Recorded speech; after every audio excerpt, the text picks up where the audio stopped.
আলহামদুলিল্লাহ, আমরা আল্লাহ সুবহানাহু ওয়া তাআলার প্রশংসা জ্ঞাপন করছি এবং রাসূল সাল্লাল্লাহু আলাইহি সাল্লামের প্রতি দুরূদ পাঠ করছি। অতঃপর খুতবার শুরুতে আমি আমার নিজেকে এবং আপনাদেরকে আল্লাহ রাব্বুল আলামিনের যথাযথ ভয় করার উপদেশ দিচ্ছি। আল্লাহ রাব্বুল আলামিন তাকে ভয় করার জন্য কোরআনুল কারীমে বিভিন্নভাবে নির্দেশ দিয়েছেন। কখনো তিনি বলেছেন, ইয়া আইয়ুহান নাস ইত্তাকু রাব্বাকুম, ও দুনিয়ার মানুষেরা তোমরা আল্লাহকে ভয় করো। কখনো মুমিনদেরকে বলছেন, ইয়া আইয়ুহাল্লাযীনা আমানুত্তাকুল্লাহ, ও মুমিনরা তোমরা আল্লাহ রাব্বুল আলামিনকে ভয় করো। কখনো নবীকে বলছেন, ইয়া আইয়ুহান নবী ইত্তাকুল্লাহ, হে আমার নবী আপনি আল্লাহকে ভয় করুন। তাহলে আল্লাহ রাব্বুল আলামিন তাকে ভয় করার জন্য বিভিন্নভাবে বিভিন্ন ব্যক্তিকে সম্বোধন করেছেন। আল্লাহ রাব্বুল আলামিন আমাদেরকে সার্বিকভাবে তাকে ভয় করার তৌফিক দান করুক, আমিন।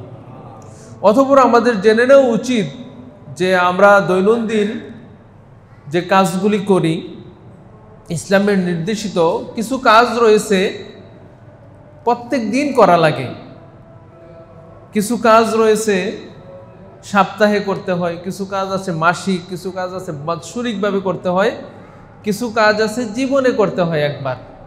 যেমন হজের কথা ধরুন, ইসলাম একবারই হজ ফরজ করে দিয়েছে।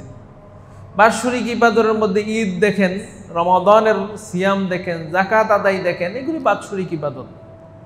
কিছু ইবাদত আছে সাপ্তাহিকভাবে, জুমার সালাতে আপনি আসতেছেন, সাপ্তাহিক ইবাদত। কিছু সিয়াম যারা রাখতে চান সোমবার বৃহস্পতিবার, এগুলি সাপ্তাহিক।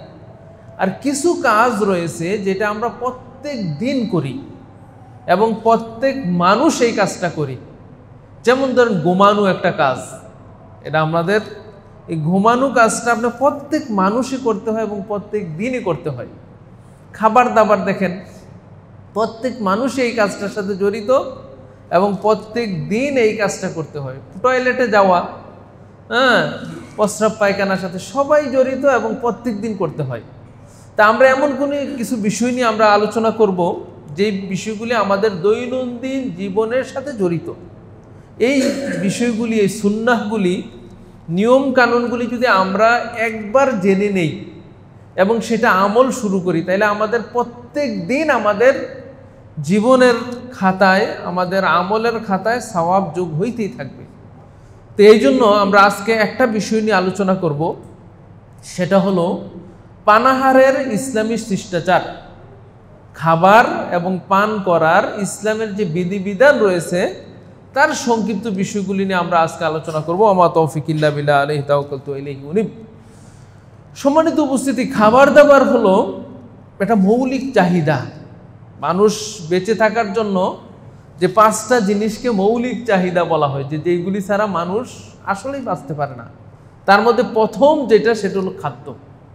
মানুষের, সে ভালো হোক মন্দ হোক, পুরুষ হোক নারী হোক, সে যদি মানুষ হয়ে থাকে তার জীবন বাঁচানোর জন্য তাকে খাবার গ্রহণ করতেই হবে, তার পানীয় পান করতেই হবে। অন্য যেগুলি আছে দেখেন মৌলিক চাহিদা, যেমন বস্ত্র, বাসস্থান, শিক্ষা, চিকিৎসা, ওইগুলি হয়তো একদিন, 2 দিন, 5 দিন, 1 সপ্তাহ অথবা জীবনে কেউ শিক্ষিত হলোই না, তাও চলে। কিন্তু খাবার এমন একটা জিনিস যেটা ছাড়া মানুষ চলতেই পারে না। এটা মৌলিক চাহিদার অন্তর্ভুক্ত এবং এটা প্রত্যেক দিন করতে হয়। প্রত্যেক মানুষ এটার সাথে জড়িত হয়ে গেছে এবং করা প্রয়োজন তার।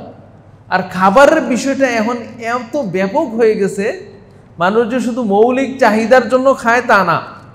আপনি দেখবেন উৎসব, যত উৎসব আছে সবগুলির সাথে খাবার জড়িত। হ্যাঁ, একজনে হয়তো বিবাহের উৎসব বলেন, খতনার উৎসব বলেন, এগুলির সাথে খাবারের জড়িত। কেউ হয়তো একটা ভালো প্রমোশন পেয়েছে, খাবারের আয়োজন করো। পরীক্ষায় ভালো রেজাল্ট করেছে, খাবারের আয়োজন করো। এমনকি জন্মগ্রহণ করেছে একজন, খুশিতে খাবারের আয়োজন করে।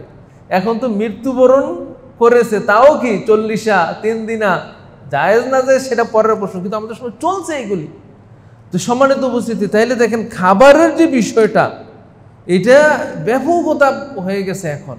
এবং আরেকটা জিনিস লক্ষ্য করে দেখবেন যে মানুষ খাবারের দিকে যত ঝুঁকে যায় তার রোগ ব্যাধি আবার বেশি বেড়ে গেছে। কারণ খাবারের সাথে যত রোগ ব্যাধি হচ্ছে মানুষের, তার অধিকাংশটাই হয় খাবারের সাথে। হয় সে যেভাবে নিয়ম দেওয়া আছে ইসলামিক পদ্ধতি তো দূরের কথা, মানে যেভাবে ইচ্ছা মানুষ শুধু খাচ্ছে। ফলে আপনি যদি খাবারের ক্ষেত্রে ইসলামিক নিয়ম নীতি পালন করেন, তাহলে এটা যেমন একদিকে সওয়াব হবে, অন্যদিকে আমাদের সুস্থতা থাকার জন্য এটা আমাদের সহায়ক হবে। তো সম্মানিত উপস্থিতি, এই জন্য আমরা এই খাবারের বিষয়টা নিয়ে আলোচনা করব। কোরআনুল কারীমে আল্লাহ রাব্বুল আলামিন অনেক আয়াতে খাবারের বিষয়টা উল্লেখ করেছেন, যে আল্লাহ রাব্বুল আলামিন কিভাবে খাবার তিনি উৎপাদন করেন। আমরা যে ফসল রোপণ করে আসি এতটুকুই শেষ আমাদের। কৃষক যারা ফসল রোপণ করে আছে, যারা শহরে আছে, তারা তো বুঝতে পারে না যে খাবার কিভাবে আসে। আপনার এক প্লেট ভাত নিয়ে আপনি বসেছেন, এই ভাতটা আপনার প্লেট পর্যন্ত আসতে কত যে কষ্ট করতে হয়েছে, কতজন লোকের শ্রম, কত লোকের পরিশ্রম, কত লোকের চেষ্টা, কত লোকের আপনার এখানে যে শ্রম এখানে আছে, এটা আমরা অনেকে বুঝতেই পারি না। আমি মনে করি আমি টাকা দিয়ে কিনে এনেছি, এতটুকুই শেষ। কিন্তু এই এক প্লেট ভাত যে কোথা থেকে কিভাবে আসলো তা যদি চিন্তা করেন আপনি, একটা কৃষক যে ফসল ফলিয়েছে, তারপর এটাকে তিনি নিড়ানি দিয়েছেন, পানি দিয়েছেন, সেচ দিয়েছেন, এটা বড় হয়েছে। অনেক ফসল আছে বন্যায় শেষ হয়ে যায়, খরাতে শেষ হয়ে যায়, কিন্তু আপনার প্লেটে যে ভাতটা আসছে এটা শেষ হয় নাই। কৃষক এটাকে মারাই করেছেন, কেটেছেন, তারপরে এটাকে আপনার শুকিয়েছেন, সিদ্ধ করেছেন, তারপরে আপনার এটাকে চাল করেছেন, তারপরে বস্তাবন্দি হয়ে আপনার দোকানে আসছে। দোকানে আসতেও দেখবেন প্রথম রাইস মিলে গিয়েছে, তারপরে পাইকারি দোকান, তারপরে খুচরা দোকান হয়ে আপনার বাড়িতে এসেছে, তারপরে আপনার স্ত্রী রান্নাবান্না করে আপনার সামনে এনে উপস্থিত করেছে। এতটুকু অনেকগুলি আপনার দাব অতিবাহিত হয়ে এখানে আসছে। এই জন্য আল্লাহ রাব্বুল আলামিন সূরা আবাসার মধ্যে বলছেন, ফালইয়ানজুরিল ইনসানু ইলা তাআমিহি, মানুষের উচিত তার খাবারের দিকে নজর করা। আল্লাহ আদেশ দিচ্ছেন যে মানুষ যেন তার খাবারের দিকে নজর দেয়। আন্না সাবাবনাল মা'a সাব্বা, এই আকাশ থেকে আমরা পানি বর্ষণ করছি। কারণ মরুভূমির এলাকায় আপনি যান, বালি আর বালি, পাথর আর পাথর, ফসল নেই। আল্লাহ রাব্বুল আলামিন যেই অঞ্চলে বৃষ্টি বর্ষণ করেন, জমিকে সতেজ করে দেন, এই অঞ্চলেই ফসল হয়। তা আল্লাহ বলতেছেন যে আমি পানি বর্ষণ করেছি। সুম্মা শাকাখানাল আরদা শাক্কা, অতঃপর জমিন বিদীর্ণ হয়েছে। আপনি ফসল দিয়ে আসেন, দেখেন একটা ছোট্ট ফসল, ছোট্ট একটা দানা দিয়ে আসেন, দেখবেন এটা মাটিকে বিদীর্ণ করে, শক্ত মাটিকে বিদীর্ণ করে সেই ফসল উৎপন্ন হয়। একটা দান আপনি মাটির নিচে রেখেছেন, গমের বীজ আপনি মাটির নিচে রেখেছেন, ভুট্টা মাটির নিচে রেখেছেন, কিন্তু এইটা একটু যখন পানির ছোঁয়া পায় তখন সেটা একেবারে বিদীর্ণ হয়ে উপরের দিকে উঠে যায়। আল্লাহ এটাই বলতেছেন, ফাআমবাতনা ফিহা হাব্বা, তারপরে যখন এটা ফসল হলো, ওইটাতে আমি দানাদার শস্য আমি সৃষ্টি করেছি। ওয়া আইনাবা ওয়া কাসবা, আঙ্গুর, শাকসবজি, এগুলো আমি তৈরি করে দিয়েছি। ওয়া জাইতুনা ওয়া নাখলা, জাইতুন এবং খেজুর, এগুলো আমি সৃষ্টি করেছি। ওয়া হাদাইকা গুলবা, বিভিন্ন বাগান এবং গুল্ম জাতীয় জিনিস আমি সৃষ্টি করছি। ওয়া ফাকিহাতি ওয়া আব্বা, ফসলাদি, ফল ফলাদি, ঘাস, এগুলো আমি সৃষ্টি করছি। মাতাআল লাকুম ওয়া লিআনআমিকুম, তোমাদের জীবন পরিচালনার জন্য এবং প্রাণী চতুষ্পদ প্রাণীগুলির জীবন পরিচালনার জন্য, জীবন বাঁচিয়ে রাখার জন্য, খাবারের জন্য আমি এটি সৃষ্টি করছি। সুবহানাল্লাহ। তাহলে দেখেন এই খাবার নিয়ে আমরা চিন্তাই করি না, অথচ আল্লাহ রাব্বুল আলামিন নির্দেশ দিয়েছেন যে তোমরা এই খাবার নিয়ে চিন্তা করো। সূরা বাকারার মধ্যে আল্লাহ বলছেন, আল্লাযী জাআলা লাকুমুল আরদা ফিরাশা ওয়াস সামাআ বিনাআ ওয়া আনজালা মিনাস সামাই মাআ ফাআখরাজা বিহি মিনাস সামারাতি রিজকাল লাকুম ফালা তাজআলু লিল্লাহি আমদাদা। আল্লাহ রাব্বুল আলামিন বলছেন যে তিনি হলেন আল্লাহ, তিনি হলেন সেই সত্তা যিনি জমিনকে বিছানা স্বরূপ করেছেন। জমিন যদি পাহাড় হতো, ডালু হতো, নদী নালা হতো, তাহলে ফসল হতো না। জমিনকে তিনি বিছানা স্বরূপ করেছেন, আকাশকে তিনি ছাদ স্বরূপ করেছেন, এবং আকাশ থেকে তিনি পানি বর্ষণ করেছেন। এবং পানির মাধ্যমে তিনি ফসল উৎপন্ন করে তোমাদের রিজিকের ব্যবস্থা করেছেন। সুবহানাল্লাহ। তাহলে দেখেন আল্লাহ রাব্বুল আলামিন এই রিজিকের ব্যবস্থা তিনি করেছেন। তা আমাদের মানুষ হিসাবে আমাদের প্রতিদিন খাওয়া দাওয়া করতে হয়। তো এই খাওয়া দাওয়া যদি আমরা ইসলামিক পদ্ধতিটা জেনে নেই এবং সেই অনুযায়ী আমরা আমল করি, তাহলে আমাদের খাওয়া দাওয়া যেমন হবে, আমাদের সওয়াবের খাতায়ও আমাদের সওয়াব জমা হতে থাকবে। তা আমি আপনাদের সামনে কয়েকটা ইসলামী সুন্নতি পদ্ধতি আমরা আলোচনা করব, ইসলামী শিষ্টাচার নিয়ে কথা বলবো। প্রথম যে শিষ্টাচারটা আমাদের মেনে নিতে হবে বা আমাদের করতে হবে সেটা হলো আর নিয়া, ভালো নিয়ত করা। যে কোনো কাজ আপনি যদি ভালো নিয়ত করেন এটা কিন্তু সওয়াব হবে। রাসূল সাল্লাল্লাহু আলাইহি সাল্লামের একটা হাদিস আসছে আবু দাউদের মধ্যে 557 নম্বর হাদিস। উবাই ইবনে কাব রাদিয়াল্লাহু তাআলা আনহু বলেন, রাসূল সাল্লাল্লাহু আলাইহি সাল্লাম বলেছেন, ইন্না লাকা মা ইহতাসাবতা, তোমার জন্য ওইটাই পাবে যেটার জন্য তুমি সওয়াবের আশা করো। আপনি যদি খাবার খেয়ে সওয়াবের আশা করেন তাহলে সওয়াব হবে। আর যদি মনে করেন যে খাবার তো এমনি খাওয়াই লাগে, এটা আবার সওয়াবের আশা কি, তাহলে সওয়াব হবে না। খাওয়া দাওয়া হবে কিন্তু সওয়াব হবে না। আপনি যদি নিয়ত করেন যে আমি খাবার খাবো, হৃষ্টপুষ্ট হবো, তারপর আল্লাহর ইবাদত করব। আমি আমার পরিবার পরিজনের জন্য খাবারের ব্যবস্থা করতেছি, তারা খাওয়া দাওয়া করবে, আল্লাহর ইবাদত করবে, এই নিয়ত যদি আপনার থাকে তাহলে খাবারও হলো, সওয়াবও হবে। ইমাম নববী রহমতুল্লাহ আলাইহি তিনি বলছেন যে ইন্নাল মুবাহ, নিশ্চয়ই জায়েজ কাজ, কিছু কিছু আছে সরাসরি ইবাদত আর কিছু কিছু আছে সরাসরি ইবাদত না। আমরা মানুষের যে কর্মগুলি ওটাকে দুইটা ভাগে ভাগ করতে পারি। প্রথম ভাগ হলো আধ্যাত্মিক, যেগুলি আপনি একমাত্র আল্লাহর জন্যই করেন, দুনিয়ার সাথে আর কোনো সম্পর্ক নেই। যেমন সালাতে আসছেন, এটা আল্লাহর সাথে সম্পর্ক, আধ্যাত্মিক কাজ। সিয়াম রাখবেন, জিকির আজকার করেন, দোয়া দুরুদ পড়েন, দান সদকা করেন, এগুলি আধ্যাত্মিক কাজ। আর কিছু কাজ আছে বৈষয়িক কাজ, দুনিয়ার জন্য আপনি করেন, ব্যবসা বাণিজ্য, চাকরি বাকরি, খাবার দাবার, গম, তারপরে আপনার ব্যবসা বাণিজ্য, হ্যাঁ, আপনার যত কাজ আছে দুনিয়াবি কাজ আমরা যেগুলি করি, এই সবগুলির আধ্যাত্মিক কাজ। এগুলির সাথে আপনি যদি এইগুলির নিয়ত করেন, ইমাম নববী বলছেন ইন্নাল মুবাহ, এই যে হালাল কাজ, জায়েজ কাজ, আপনি ব্যবসা করেন, চাকরি করেন, খাবার দাবার করেন, গোমান, এগুলি জায়েজ কাজ। এই কাজগুলি যদি ইজা কুসিতা বিহি ওয়াজহুল্লাহ, কেউ যদি আল্লাহর সন্তুষ্টি আশা করে এই কাজগুলি দ্বারা, ওয়াসারা তাআতুহু ওয়া ইউসাব আলাইহি, তাহলে এইটা আল্লাহর আনুগত্যে পরিণত হবে এবং এর জন্য সওয়াব হবে। তাহলে আপনি মুবাহ কাজ, জায়েজ কাজ, এগুলি যদি আপনি আল্লাহর নিয়ত করেন তাহলে এটা ইবাদতের মতো হয়ে যাবে এবং এটার জন্য সওয়াব পাবে। ইবনুল হাজ রহমাতুল্লাহ আলাইহি তিনি মাদখাল কিতাবের মধ্যে বলছেন, আল মুবাহু ইয়ান্তাকিলু বিন্নিয়াতি ইলা নাদাব, জায়েজ কাজ বা দুনিয়ার কাজগুলি ইবাদতে পরিণত হয় নিয়তের কারণে। নিয়তের মাধ্যমে দুনিয়ার কাজগুলিও ইবাদতে পরিণত হয়। ইবনে তাইমিয়া রাহমাতুল্লাহ আলাইহি আরো সুন্দর করে বলছেন, তিনি বলছেন আল মুবাহু বিন্নিয়াতিল হাসানা, জায়েজ কাজ, এই কাজগুলি যদি ভালো নিয়ত করে ইয়াকুনু খাইরান, তাহলে তার জন্য ভালো হবে। ওয়া বিন্নিয়াতিস সাইয়্যাতি ইয়াকুনু শাররান, আর যদি খারাপ নিয়ত করে তাহলে তার জন্য খারাপ হবে। একজনে আপনার উপর অন্যায় অত্যাচার করছে, আপনি বললেন যে আমি একটু হৃষ্টপুষ্ট হয়ে নেই, আমি একটু অসুস্থের মধ্যে আছি, খাওয়া দাওয়া করে নে, তারপর তার প্রতিশোধ নেব, তাহলে টোটাল খাওয়াটাই আপনার অন্যায় হইতেছে। আর যদি মনে করেন যে খাওয়া দাওয়া করে আমি সুস্থ হব, আল্লাহর ইবাদত করব, হজে যাইতে পারি না, শরীরটা দুর্বল, আমি একটু শরীরটা ভালো হলে, অসুস্থটা ভালো হলে আমি হজে যাব, তাহলে পুরোটাই আপনার জন্য সওয়াব হবে।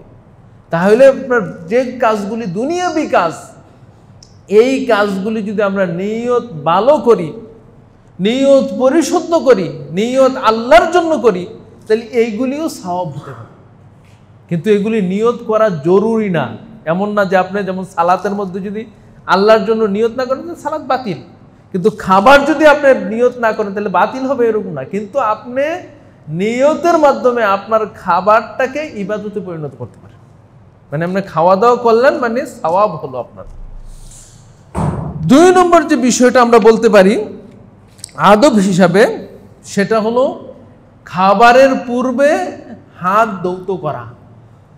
আপনি তো হাত ধৌত করেন প্রতিদিন, কেউ খাবার হাত না ধুয়ে খায় না, কারণ এটা দেখতেও রুচিকর। তারপর আপনার ময়লা আবর্জনা লেগে আছে, কিন্তু আপনি যদি নিয়ত করেন, আমার রাসূল সাল্লাল্লাহু আলাইহি ওয়াসাল্লাম বলছেন যে তোমরা হাত ধুয়ে খাবার খাবে, খাবারের শেষে হাত ধুবে, আমি এই জন্য হাত ধুচ্ছি, তাহলে কিন্তু সওয়াব হবে, কারণ আমরা রাসূলের নির্দেশ পালন করতেছেন। এই জন্য 2 নম্বর যে আদব সেটা হলো হাত ধোয়া। আবু হুরায়রা রাদিয়াল্লাহু তাআলা আনহু বলেন যে রাসূল সাল্লাল্লাহু আলাইহি সাল্লাম, ইবনে মাজার হাদিস 493 নম্বর হাদিস, যে রাসূল সাল্লাল্লাহু আলাইহি সাল্লাম খাবার দাবার খেলেন, তারপরে তিনি হাত ধুইলেন। তাহলে হাত ধোয়াটা এটা রাসূল সাল্লাল্লাহু আলাইহি সাল্লামের সুন্নাহ থেকে আপনার প্রমাণিত। 3 নম্বর যে আদবটা সেটা হলো যে খাবার যদি রেডি হয়ে যায় আর ওইদিকে সালাতেরও সময় হয়ে গেছে, ধরেন খাবার একদম প্লেটে চলে আসছে, আবার ওই দিক দিয়ে ইকামত শুরু হয়ে গেছে, তখন কোনটা শুরু করবেন? এটা রাসূল সাল্লাল্লাহু আলাইহি ওয়াসাল্লামের স্পষ্ট হাদিস থেকে এসেছে যে ইযা উকিমাতিস সালাত, যখন সালাতের ইকামত দেওয়া হয়, ওয়া হাযারাল আশা, এবং রাতের খাবার হাজির হয়ে গেছে, ফাবদাউ বিল আশা, তাহলে তোমরা আগে খাবারটা খেয়ে নাও। ওয়াহাব ইবনে ইয়াহইয়া ইবনে সাঈদ আন হিশাম থেকে বর্ণনা করেছেন যে রাসূল সাল্লাল্লাহু আলাইহি ওয়াসাল্লাম যে বলছেন যে খাবারও উপস্থিত হলো, এটার অর্থ কি? এটার অর্থ এমন নয় যে আপনার পাতিলে এখনো খাবার আছে, এরকম না। তিনি বলছেন ইদা উদিয়াল আশা, যখন পরিবেশন করা হয়, একদম প্লেটে চলে আসছে, আপনি বসে আছেন গল্প করতেছেন, হঠাৎ করে খাবার চলে আসছে, আবার ওই দিক দিয়ে আসার সালাতও হয়ে গেছে, তখন খাবার চলে আসলে আগে খাবারটা খাবে। কেন? এটার অর্থ হলো যে সালাতের মধ্যে দৃঢ়স্থিরতার জন্য এই কাজটা করা হয়েছে। যেমন আপনি টয়লেট আপনার চেপে আসে, এদিক দিয়ে আয়সা দেখতেছে জামাত দাঁড়িয়ে গেছে, টয়লেট শেষ করে আসলেও তো আপনি হয়তো জামাত পাবেন না, বলতেছে আগে টয়লেট শেষ করে আসো। কারণ সালাতের মধ্যে এমন কোনো কাজ করা যাবে না যেই কাজটা সালাতের দৃঢ়স্থিরতা আপনাকে নষ্ট করে দেয়। এই জন্য খাবার রেডি হয়ে গেছে, তাহলে আগে খাবার দাবার শেষ করে তারপর তুমি সালাতে আসো। আরেকটা হাদিস ইবনে ওমর রাদিয়াল্লাহু তাআলা আনহু থেকে, সহিহ বুখারীর 674 নম্বর হাদিস, ইজা কানা আহাদুকুম আলা তাআমি ফালা ইয়াজিল হাত্তা ইয়াকজি হাদা, তোমাদের কেউ যখন খাবারের মধ্যে আছে, খাবার খাইতেছেন আপনি, আবার ওই দিক দিয়ে কি বলছে যে তাহলে তাড়াহুড়া করবে না। ওয়াইন উকিমাতিস সালাহ, যদিও সালাতের সময় চলে যায়, আপনি দেখা গেছে আপনি খাচ্ছেন, এখন খাবার কি অর্ধেক শেষ করবেন না সালাতে আসবেন, এরকম দরকার নেই, আপনি খাবারটা শেষ করেন, করে এসে সালাতে পড়েন। এমন যাতে না হয় যে তাড়াহুড়া করে দুটোটাই তাড়াহুড়া হয়, তাহলে খাবারের বিষয়টা এবং সালাতের বিষয়টা দুইটাকে গুরুত্ব দেওয়া হয়েছে, যে আপনি সালাতে যখন আসবেন আর খাবার রেডি হয়ে গেছে, তাহলে আগে খাবার খেয়ে সালাতে আসেন।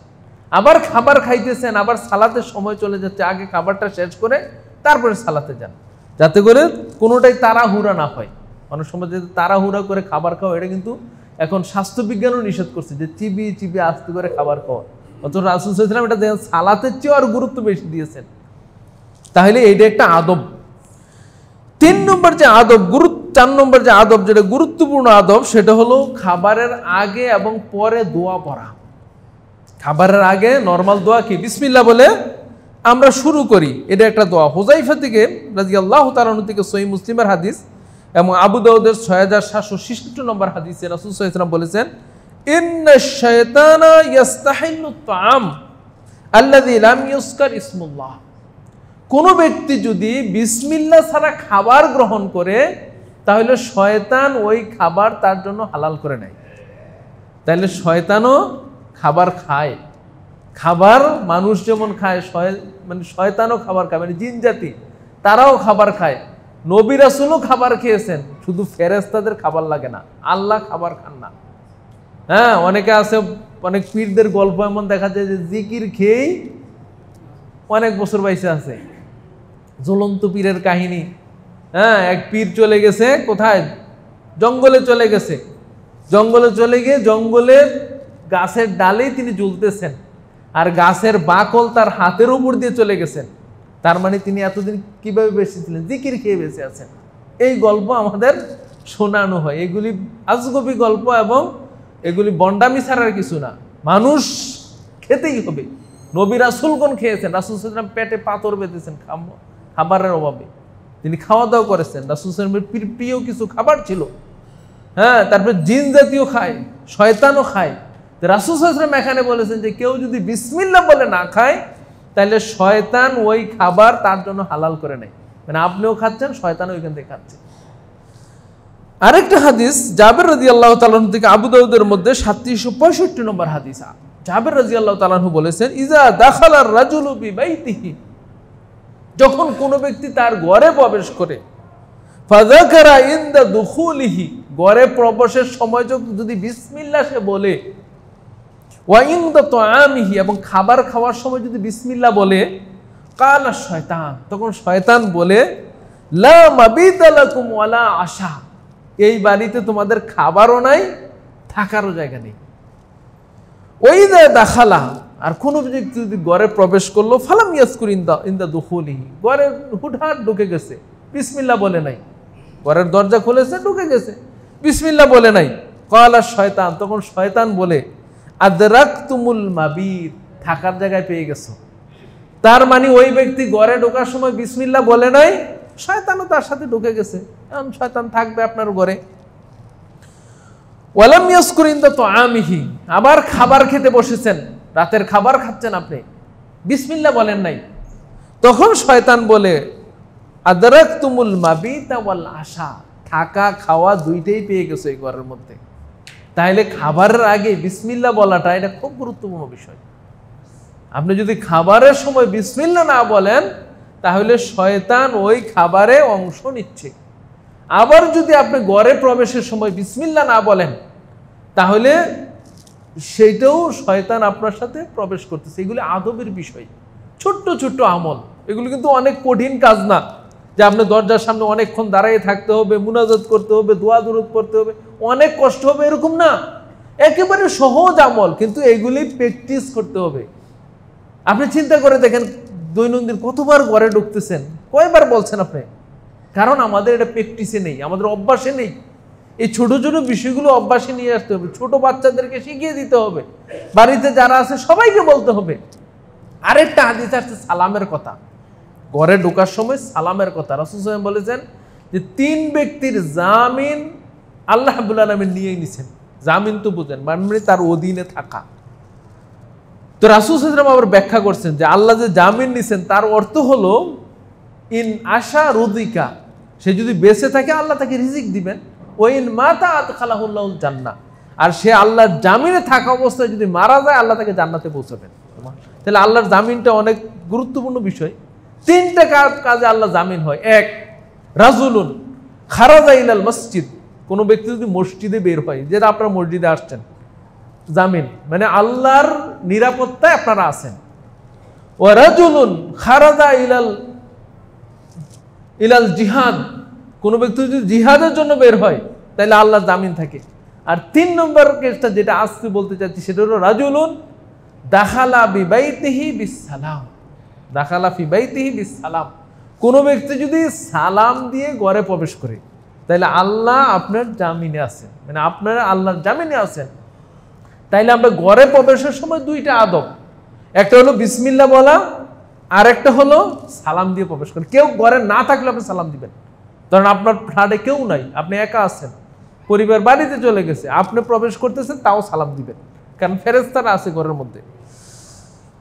আয়েশা রাদিয়াল্লাহু তাআলা আনহা বলেন যে কেউ যদি খাবারের সময় বিসমিল্লাহ বলতে ভুলে যায়, তখন রাসূল সাল্লাল্লাহু আলাইহি সাল্লাম বলছেন যখন তার স্মরণ হবে, আপনার খাবার খাচ্ছেন, অর্ধেক খাবার শেষ হয়ে গেছে অথবা শেষ পর্যায়ে চলে আসছেন, তখন হঠাৎ মনে হলো আরে বিসমিল্লাহ তো বলি নাই, তখন রাসূল সাল্লাল্লাহু আলাইহি সাল্লাম বলছেন সে যেন বলে বিসমিল্লাহি আউওয়ালাহু ওয়া আখিরাহু, বিসমিল্লাহি আউওয়ালাহু ওয়া আখিরাহু, এই দোয়াটা যাতে পড়ে। অর্থ হলো যে আল্লাহর নামে আমি শুরু করছি প্রথমে এবং শেষে। তাহলে বিসমিল্লাহ বলতে ভুলে যেতে পারেন, এটা হতে পারে যে আপনি পেটে অনেক খিদা অথবা বলে গেছেন যে কোনো কারণে, তখন যখনই স্মরণ হবে তখন আমরা ওই দোয়াটা পড়ব। আব্দুল্লাহ ইবনে আব্বাস রাদিয়াল্লাহু তাআলা আনহু বলেন যে তোমাদের কেউ যখন খাবে, রাসূল সাল্লাল্লাহু আলাইহি ওয়াসাল্লাম বলেছেন কেউ যখন খাবে তখন সে যেন বলে আল্লাহুম্মা বারিক লানা ফিহি ওয়া আত'ইমনা খায়রাম মিনহু। বিসমিল্লাহ তো বলবেন না, তারপরে এই দোয়াটা আল্লাহুম্মা বারিক লানা ফিহি, আল্লাহ আপনি এতে আমার জন্য বরকত দেন, ওয়া আত'ইমনা খায়রাম মিনহু, এবং এর চেয়ে আরো উন্নত মানের ভালো খাবার আমাকে দেন। এই দোয়াটা রাসূল সাল্লাল্লাহু আলাইহি ওয়াসাল্লাম পড়তেন। আর যখন তিনি দুধ পান করতেন তখন তিনি আলাদা একটা দোয়া পড়তেন। তাহলে আগের দোয়াটা সব খাবারের ক্ষেত্রে, আর পরের দোয়াটা তিনি বলতেন দুধ পান করার সময় আল্লাহুম্মা বারিক লানা ফিহি ওয়া জিদনা মিনহু, হে আল্লাহ আপনি এই যে দুধ পান করতেছি এটাতে আপনি বরকত দান করেন এবং এতে আরো বৃদ্ধি করে দেন। দুধের ক্ষেত্রে বৃদ্ধি, আর অন্য খাবারের ক্ষেত্রে আপনি আমাকে এর চেয়ে আরো উন্নত মানের খাবার দেন। তাহলে এই দোয়াটাও আমরা শিখতে পারি। আর খাবারের শেষে যথারীতি আমরা আলহামদুলিল্লাহ বলবো। আরেকটা দোয়া আছে, একবার আশ্চর্যজনক দোয়া, তিরমিজির 3458 নম্বর হাদিস। রাসূল সাল্লাল্লাহু আলাইহি ওয়াসাল্লাম বলেছেন যে কোনো ব্যক্তি যদি খাবার খায় আর এই দোয়াটা পড়ে আলহামদুলিল্লাহিল্লাযী আত'আমানি হাযা ওয়া রাযাকানি মিন গায়রি হাওলি মিন্নি ওয়ালা কুওয়া, কেউ যদি এই দোয়াটা পড়ে যে আলহামদুলিল্লাহ, আল্লাহর জন্য সমস্ত প্রশংসা, যিনি আমাকে খাওয়িয়েছেন এবং রিজিক দান করেছেন, মিন গায়রি হাওলি মিন্নি ওয়ালা কুওয়া, আমার কোনো শক্তি ছিল না, আমি যে খাবার খাবো। অনেকের দেখবেন টাকা পয়সা আছে ঠিকই কিন্তু খাবার খাইতে পারে না, কারণ পেটে এমন সমস্যা, খাবার খাচ্ছে। আপনি মহাকালী গ্যাস্ট্রো লিভার হাসপাতাল, যেটা আগে শেখ রাসেল গ্যাস্ট্রো লিভার ছিল, ওইটাতে আমি কিছুদিন আগে গিয়েছিলাম। আমাদের গ্রামের একজন অসুস্থ, ওই হাসপাতালটা হলো পেটের সমস্যা নিয়ে। একজনের পেট এত বড়, মানে খাবার সে খাইতে পারতেছে না, খাবার খাচ্ছে বমি হয়ে যাচ্ছে, খাবার খাওয়ার পরে যে টয়লেট হবে এটা হচ্ছে না তার। মানে খাবার যে আমরা যে খাবার খেয়ে নিচ্ছি পাকস্থলীতে যাচ্ছে, এটা আবার টয়লেট হয়ে বের হয়েছে, আমরা বুঝি না কি এটা ব্যাপার। কিন্তু ওই হাসপাতালে গেলে আপনি বুঝবেন যে এইটাতে কি প্রক্রিয়া আল্লাহ রাব্বুল আলামিন রেখেছেন ওইখানে, যে আপনি খাবার খাচ্ছেন আবার এটা টয়লেট হয়ে বের হয়ে যাচ্ছে, বাকিগুলো আপনার শরীরের জন্য শক্তি যোগাচ্ছে। এটা যে আল্লাহর কত বড় নিয়ামত, আল্লাহর যে কত বড় শক্তি, আল্লাহর যে কত বড় রহমত আমাদেরকে দিয়েছেন। অসুস্থই না, অসুস্থ না হলে কি বুঝতে পারে না। আপনারা দেখবেন অনেকে আছে খাবার বন্ধ রাখছে, স্যালাইন দিয়ে তার খাবার চালাচ্ছে, কারণ তার পাকস্থলীতে সমস্যা হয়ে গেছে। কারো ক্যান্সার হয়ে যায়, কারো টিউমার হয়ে যায়, কারো মানে যে পাকস্থলীর মধ্যে জড়িয়ে যায় একটা আরেকটার সাথে, অনেক রোগের ব্যাপার ওইখানে আছে। তো আয়না আল্লাহ বলতেছেন যে আমরা খাবার শেষে এই দোয়াটা বলবো, আলহামদুলিল্লাহিল্লাযী আত'আমানি হাযা ওয়া রাযাকানি মিন গায়রি হাওলি মিন্নি ওয়ালা কুওয়া, আমার কোনো শক্তি, আমার কোনো প্রচেষ্টা ছাড়াই আল্লাহ রাব্বুল আলামিন আমাকে খাওয়িয়েছেন। এই দোয়াটা যদি কেউ পড়ে, রাসূল সাল্লাল্লাহু আলাইহি ওয়াসাল্লাম বলছেন গুফিরা লাহু মা তাকাদ্দামা মিন যামবি, তার আগের সমস্ত গুনাহকে আল্লাহ ক্ষমা করে দেন। সুবহানাল্লাহ। তাহলে আমরা খাবারও খেলেন, গুনাহও মাফ হলো, যদি আপনি সুন্নাহ পদ্ধতিতে করেন। অথচ এগুলি বৈষয়িক কাজ, করতেই হবে আপনার জীবনে, প্রত্যেক দিনই করা লাগবে, দিনে কয়েকবার করা লাগবে। তাহলে আমাদের জন্য মানে খাবারও হলো, আবার সওয়াবেরও ব্যবস্থা হলো, গুনাহ মাফেরও একটা পদ্ধতি হলো। তাইলে আমরা খাবারের শুরুতে বিসমিল্লাহ বলবো। খাবারের যদি বিসমিল্লাহ বলতে ভুলে যাই তাহলে বিসমিল্লাহি আউওয়ালাহু আখিরাহু, এই দোয়াটা আমরা খাবারের মাঝখানে পড়বো। এছাড়া পড়তে পারি আল্লাহুম্মা বারিক লানা ফিহি ওয়া আত'ইমনা খায়রাম মিনহু, এই দোয়াটা আমরা পড়তে পারি। তারপর শেষে আলহামদুলিল্লাহ পড়বো এবং সাথে আলহামদুলিল্লাহিল্লাযী আত'আমানি হাযা ওয়া রাযাকানি মিন গায়রি হাওলিন মিন্নি ওয়ালা কুওয়া, এই দোয়াটা পড়বো। আপনারা এগুলি শিখে নেবেন এবং প্রয়োজনে আমার ইমাম সাহেব আছে তার কাছ থেকে লেখে নিয়ে মুখস্থ করবেন। 2-1 দিন পরেন দেখবেন মুখস্থ হয়ে গেছে সব। আল্লাহ আমাদের বোঝার এবং আমল করার তৌফিক দান করুক, আমিন। 5 নম্বর যে আদবটা আমরা বলবো সেটা হলো ডান হাতে খাওয়া এবং পান করা। এটা আজকে উঠেই গেছে অনেক, মানে অনেক সময় দেখা যায় যে 2 হাতে আমরা খাচ্ছি, এক হাতে চা নিছি আর এক হাতে সিগারেট আছে। এখন 2 হাতে আমরা 2 হাতে 2টা নিয়ে খাচ্ছি আমরা, মানে আধুনিক সভ্যতা এটা মনে করছি। বাবা সম্মানিত উপস্থিতি, একেবারে রাসূল সাল্লাল্লাহু আলাইহি ওয়াসাল্লাম হাদিস শুনেন, তিরমিজির 1800 নম্বর হাদিস। রাসূল বলেছেন ইযা আকালা আহাদুকুম ফালিয়াকুল বিয়ামিনিহি, তোমাদের কেউ যখন খাবে সে যেন অবশ্যই আদেশ সে যেন অবশ্যই ডান হাতে খায়। ওয়াল ইয়াশরাব বিয়ামিনি, এবং পানও যাতে সে ডান হাতে করে। অনেক সময় দেখা যায় আমরা খাওয়ার সময় হাতে ডান হাতে, এখন তো খাবার লেগে আছে, বাম হাতে পানি খাই না। অনেকে বলছে আমরা ডান হাতেই পানি খাবেন, আর নাহলে অনেকে এতটুকু সার দিচ্ছেন যে 2 হাতে মিলিয়ে আপনি খাবেন, ডান হাতে বাম হাতে লাগিয়ে। কিন্তু অনেকে বলছেন না ডান হাতে। গ্লাস হয়তো প্লেট, যেমন আপনার খাবার লেগে প্লেটটা অপরিষ্কার হয়েছে না, গ্লাসটা অপরিষ্কার হলো, কিন্তু তাও বাম হাতে খাবার অনুমতি দেয় নাই। কারণ ফাইন্না শায়তানা ইয়াকুলু বিশিমালিহি, কারণ শয়তান বাম হাতে খায়। ওয়া ইয়াশরাব বিশিমালিহি, আর বাম হাতে পান করে। তাহলে আপনি যতটুকু ডান হাতে খেলেন আল্লাহর রাসূলের সুন্নাত পালন করলেন, আর যখনই আপনি বাম হাতে খেলেন এটা শয়তানের সুন্নত, শয়তানের অনুসরণ করলেন আপনি। তাইলে বাম হাতে কোনো অবস্থাতেই খাওয়া যাবে না। কিন্তু আজকাল দেখা যায় এটা ফ্যাশন হয়ে গেছে, বিশেষ করে যুবকদের মধ্যে, যে ডান হাতে বাম হাতে 2 হাতে একসাথে। অনেকে আছে যে চা তো বাম হাতেই খাওয়া লাগবে, চা আবার ডান হাতে খাই গিয়ে বাম হাতে দেখবেন খাচ্ছে সবাই। না, এটা ইসলামী সভ্যতা, আপনি বুঝতে পারেন না। সভ্যতা পশ্চিমা কালচার সভ্যতা নয়। ওরা আপনাকে সভ্য শিখাচ্ছে না, অসভ্য করতেছে। বাম হাত আপনি এই হাত দিয়ে আপনি মলমূত্র পরিষ্কার করেন, ওই হাত দিয়ে আপনি খাওয়া কে শিখেছে আপনাকে? কিসের সভ্যতা? ডান হাত। ইসলাম সভ্য, সুশৃঙ্খল, উত্তম, পবিত্র হলো ইসলাম। ইসলামের সভ্যতার সাথে কোনো সভ্যতা আপনার হবে না। আধুনিক সভ্যতা আপনাকে চাচ্ছে ইসলাম থেকে দূরে সরিয়ে নিতে, কারণ আপনি ইসলাম, আপনার নবী বলেছেন যে ডান হাতে খেতে, আর ওরা চাচ্ছে আপনাকে শয়তান বানাতে, কারণ শয়তান বাম হাতে খায়। এই জন্য আমাদের সতর্ক হতে হবে। 6 নম্বর যে আদব আমরা বলবো সেটা হলো, যখন প্লেট থেকে আমরা খাবো তখন এক পাশ থেকে খাওয়া, এটা একটা আদব। তিরমিজির 1805 নম্বর হাদিস, আব্দুল ইবনে আব্বাস রাদিয়াল্লাহু তাআলা আনহু বলেন, রাসূল সাল্লাল্লাহু আলাইহি ওয়াসাল্লাম বলেছেন, ইন্নাল বারাকাতা তানজিলু আলা ওয়াসাতিত তাআম, নিঃসন্দেহে বরকত, খাবার যে প্রবৃত্তি, আল্লাহর পক্ষ থেকে যে রহমত বরকত, এটা খাবারের মাঝখানে নাজিল হয়, প্লেটের মাঝখানে অবতীর্ণ হয়। ফাকুলু মিন হাফিয়াতি, তোমরা খাবারের প্লেটের কিনারা থেকে খাওয়া দাওয়া করো। ওয়ালা তাকুলু মিন ওয়াসাত, তোমরা মাঝখান থেকে খেও না। আপনি তো পুরো প্লেট নিছেন, মানে আপনিই খাবেন সবটা, এখানে আর কেউ অংশীদারি না। আল্লাহ যদি সুস্থ রাখে তা আপনিই খাবেন। তো সুতরাং আপনি যেহেতু খাবার শুরু করেছেন, ইসলামের আদব হলো এক পাশ থেকে খাওয়া। ওমর ইবনে আবি সালামা রাদিয়াল্লাহু তাআলা আনহু, উম্মে সালামা, যখন আবু সালামা মারা যায়, তখন উম্মে সালামাকে যখন রাসূল সাল্লাল্লাহু আলাইহি ওয়াসাল্লাম বিবাহ করেন, তখন তার একটা সন্তান ছিল, তার নাম ছিল ওমর। ছোট্ট বাচ্চা, রাসূল সাল্লাল্লাহু আলাইহি ওয়াসাল্লামের বাড়িতে তিনি লালন পালন হচ্ছিলেন। তো একদিন তিনি খাবারের সময়, ছোট বাচ্চারা যা করে দেখুন, ভালো জিনিসটা যেখানে এভাবে এদিক ওদিক প্লেট থেকে খাবার দাবার করতেছে, তখন রাসূল সাল্লাল্লাহু আলাইহি ওয়াসাল্লাম তাকে বললেন, ইয়া গোলাম, ও বৎস। গোলাম বলতে কিন্তু চাকরকে বুঝাচ্ছে না, আরবিতে গোলাম শব্দ মানে ছেলেদেরকে বোঝানোর জন্য বুঝায়।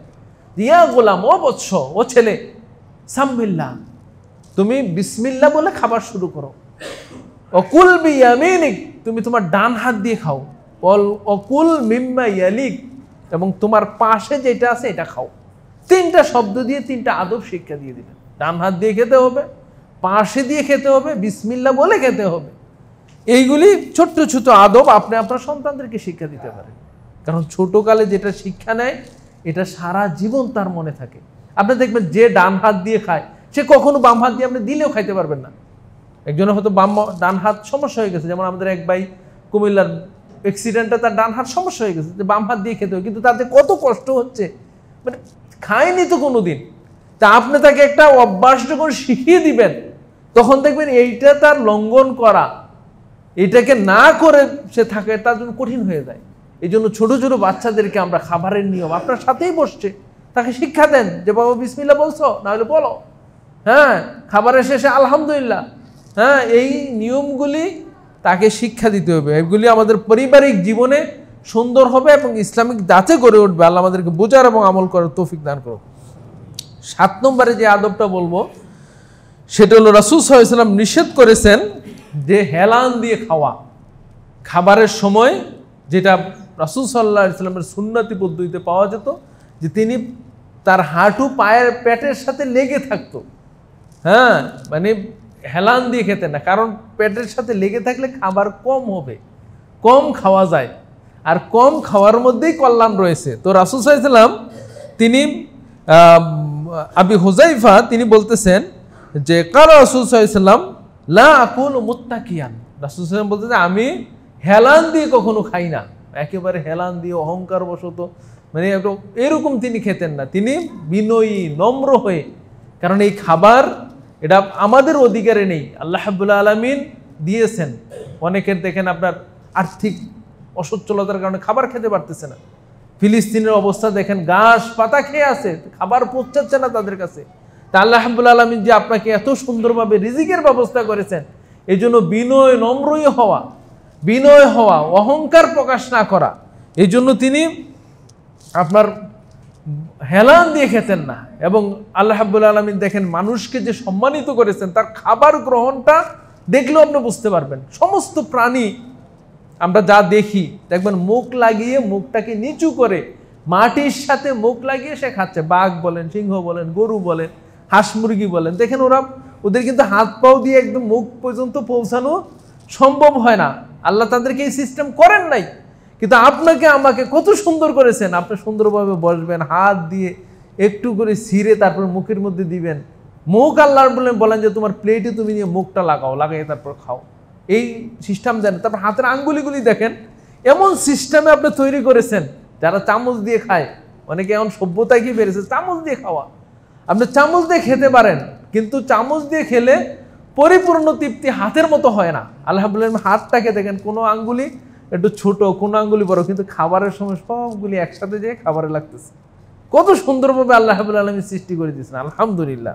তো এই জন্য অহংকারী হওয়া যাবে না, খাবারের ক্ষেত্রে বিনয়ী নম্রই হতে হবে। 8 নম্বর যে আদব বলবো সেটা হলো যে কোনো খাবার যদি পড়ে যায়, তাহলে রাসূল সাল্লাল্লাহু আলাইহি ওয়াসাল্লামের সুন্নাত হলো এটা উঠিয়ে খাওয়া। হাদিস আসছে আনাস রাদিয়াল্লাহু তাআলা থেকে, সহিহ মুসলিমের মধ্যে 2034 নম্বর হাদিস, রাসূল সাল্লাল্লাহু আলাইহি ওয়াসাল্লাম বলেছেন ইজা সাকাতা লুকমাতু আহাদিকুম, যখন তোমাদের কারো লোকমা খাবার যখন পড়ে যাবে প্লেট থেকে,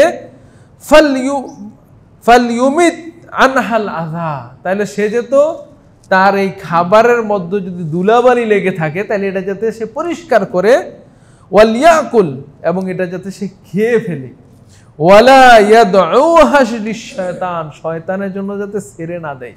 তাহলে আপনার যে খাবার পড়ে যাচ্ছে, আপনি যে খাচ্ছেন না, তাহলে এটা শয়তানের জন্য আপনি ছেড়ে দিলেন। তাহলে এইটা রাসূল সাল্লাল্লাহু আলাইহি সাল্লামের একটা, এই জন্য রাসূল দস্তরখান বিছিয়ে খেতেন। তাহলে হলো কি, আপনার ভালো জিনিস বিছালেন, কাপড় বিছিয়ে রাখলেন, ওইখানে খাবার পড়লো, ওইখানে আপনি খেয়ে ফেললেন। তাহলে এইটাও একটা খাবারের একটা আদব। 9 নম্বর যেটা আমরা বলবো সেটা হলো 3 শ্বাসে পানি পান করা। আমরা তো অনেক সময় দেখা যায় তৃষ্ণার্ত থাকলে 1 গ্লাস পানি এক শ্বাসেই শেষ, না, এটা রাসূল সাল্লাল্লাহু আলাইহি ওয়াসাল্লামের সুন্নাহ নয়। রাসূল সাল্লাল্লাহু আলাইহি ওয়াসাল্লামের সুন্নাহ সম্পর্কে রাসূল সাল্লাল্লাহু আলাইহি ওয়াসাল্লাম ইবনে আব্বাস রাদিয়াল্লাহু তাআলা আনহু বলেন যে নাহান নবী সাল্লাল্লাহু আলাইহি ওয়াসাল্লাম আইয়ুনাফিসা ফিল আনাই আও ইউনফাকা ফি, রাসূল সাল্লাল্লাহু আলাইহি ওয়াসাল্লাম তিনি যখন পানি পান করতেন তখন ওই পানির পাত্রে নিঃশ্বাস ফেলাকে তিনি নিষেধ করছেন। আপনি যদি এক নিঃশ্বাসে খান তাহলে গ্লাসের মধ্যে নিঃশ্বাস চলে যাওয়ার সম্ভাবনা আছে, কিন্তু আপনি যদি 3 নিঃশ্বাসে খান, কারণ মানুষের নিঃশ্বাসটা এটা কিন্তু এটা আমরা অক্সিজেন গ্রহণ করি এবং নাইট্রোজেন বা কার্বন ডাই অক্সাইড আমরা ত্যাগ করি, এটা কিন্তু মানুষের শরীরের জন্য ভালো না, কারণ আমরা মন্দটাই তো ত্যাগ করতেছেন। এই জন্য রাসূল সাল্লাল্লাহু আলাইহি সাল্লাম তিনি বলেছেন যে কেউ যখন পান করে তার ওই পান পাত্রে যাতে নিঃশ্বাস না পড়ে। এবং রাসূল সাল্লাল্লাহু আলাইহি সাল্লাম যেই কাজটা করতেন, কারা ইয়াতানাফাসু সালাসান, তিনি 3 চুমুকে পানি পান করতেন। সহিহ বুখারীর হাদিস 5631 নম্বর হাদিস। তাহলে আমরা পান পাত্রে পানি পান করব 3 নিঃশ্বাসে, রাসূল সাল্লাল্লাহু আলাইহি ওয়াসাল্লামের সুন্নাত। আপনি যদি মনে করেন যে একটা রাসূলের সুন্নাহ পালন করতেছেন, তাহলে সওয়াব হবে, আর যদি এমনি নিয়ত না থাকে তাইলে তাও শরীরের জন্য ভালো হবে। 10 নম্বর যে আদবটা বলবো সেটা হলো গরম খাবার খেতে রাসূল সাল্লাল্লাহু আলাইহি ওয়াসাল্লাম নিষেধ করছেন।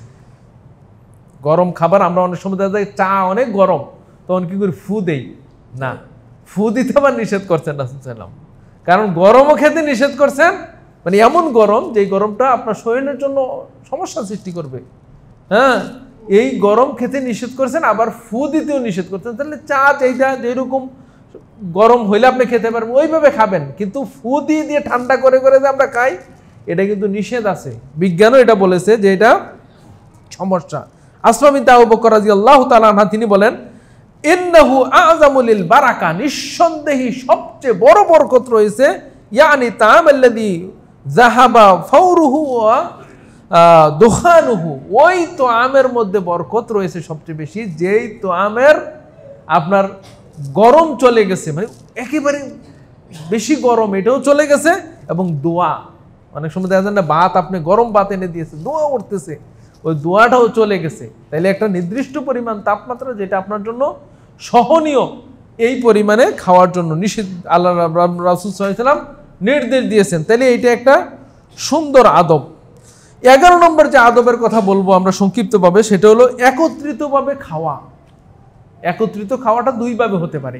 একটা হলে একটা বড় প্লেটে আপনারা খেলেন, যেমন আরবিরা যেটা করে, যেমন এক খাসি এনে এক প্লেটে দিয়েছে, চতুর্দিকে খাবার দিয়ে 5-7 জন বসে গেছে, 5-7 জন খেয়েছে, আবার তারা উঠে গেছে, আবার 5-7 জন এসে বসে গেছে, ওই খাবারে ওরা খাচ্ছে। কিন্তু আমরা তো একটু মানে এটা আবার রুচিকর হয় না আমাদের, একজনের প্লেটে আরেকজনে খাবেন, এটা আমাদের আবার রুচিকর হয় না। কিন্তু ইসলাম কিন্তু এটা অরুচি যদি কারো হয় সেটা ভিন্ন কথা, কিন্তু এটা নিষেধ না। একজনের জুটা, মুমিনের জুটা কখনো কি হয় না, মানে একজন আপনার খেয়ে গেছে ওই প্লেটে আরেকজনে খেতে ইসলাম কখনো নিষেধ করে না, যদি আপনার রুচি হয়।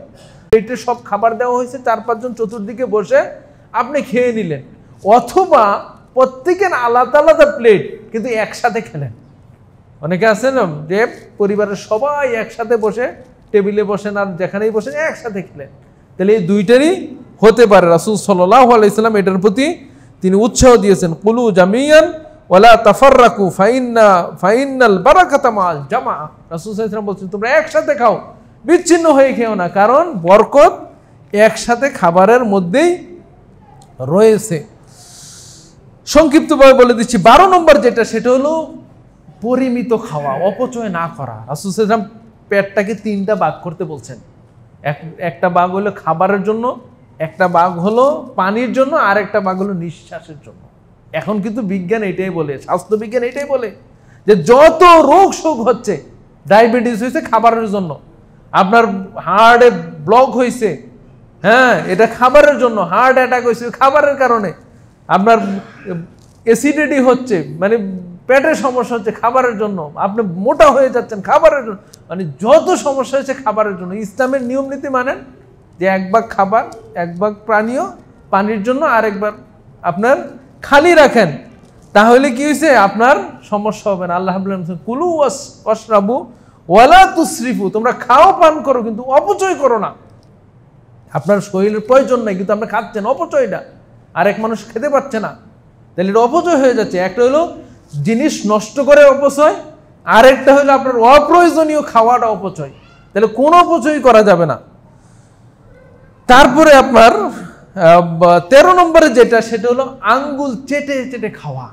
আমরা তো এটা এখন প্লেটে কিছু রেখে দেবো, এটাই কি মানে ট্রেডিশন মনে করি। আপনি হোটেলে গেছেন, ওই প্লেট আপনি চেটে চেটে খাবেন, এটা তো দেখতেও খারাপ দেখা যায়, মানে আমরা তাই মনে করি যে দেখতেও খারাপ দেখা যায় যে হোটেলের প্লেট আমি চেটে চেটে খাবো। মানুষ কি মনে করবে যে হয়তো তার পেটে খিদে বেশি, খাবার কম নিছে, অথবা খাবার তার হচ্ছে না, অথবা খাবারটা খুব মজা হয়েছে, জীবনে এরকম খাবার খায় নাই, এরকম মনে করবে। আমরা এইটি মনে করি, কিন্তু প্লেট চেটে খাওয়া, আঙ্গুল চেটে খাওয়া, আমরা বলেছি হজমের জন্য। এই যে আঙ্গুল চেটে খেলে যে আপনার শরীরে যে রসটা যাচ্ছে, এটা হজমের জন্য সহজ। এই সুন্নাহ রাসূল সাল্লাল্লাহু আলাইহি ওয়াসাল্লাম 1400 বছর আগে বলে দিয়ে গেছে। সুতরাং সবই সুন্নাহ মধ্যে কল্যাণ রয়েছে। সর্বশেষ যেটা বলবো 14 নম্বর, সেটা হলো খাবারের আইব না বলা, মানে খাবার খারাপ হয়েছে, হ্যাঁ এটা রাসূল সাল্লাল্লাহু আলাইহি ওয়াসাল্লাম জীবনে বলতেন না। আমরা তো অনেক সময় স্ত্রীদেরকে মানুষ মারে অনেক সময়, কেন খাবারটা ভালো হয় নাই, লবণ কম হয়েছে, মরিচ বেশি হয়েছে, এই জন্য তেল ভালোভাবে হয় না, খাবারটা মজা, এই জন্য মারে অনেকে। কাপুরুষ। রাসূল সাল্লাল্লাহু আলাইহি ওয়াসাল্লাম বলছেন যে তোমার, রাসূল সাল্লাল্লাহু আলাইহি ওয়াসাল্লাম জীবনে কোনো খাবারের দোষ কোনো ধরনের, তিনি পছন্দ হলে খাইতেন, অপছন্দ হলে তিনি ছেড়ে দিতেন, ঠিক আছে এটা তিনি খেতেন, কিন্তু কোনোদিন আইব বলতেন না। অনেক সময় দেখা যায় যে আপনি একটা আইব বলার কারণে দেখা যায় আরো 10 জন লোক খেতে পারে না, ওরা হয়তো খেয়ে নিত, কিন্তু আপনি একটা আইব বলে দিয়েছেন, দোষ বলে দিয়েছেন আর 10 জন খাচ্ছে না।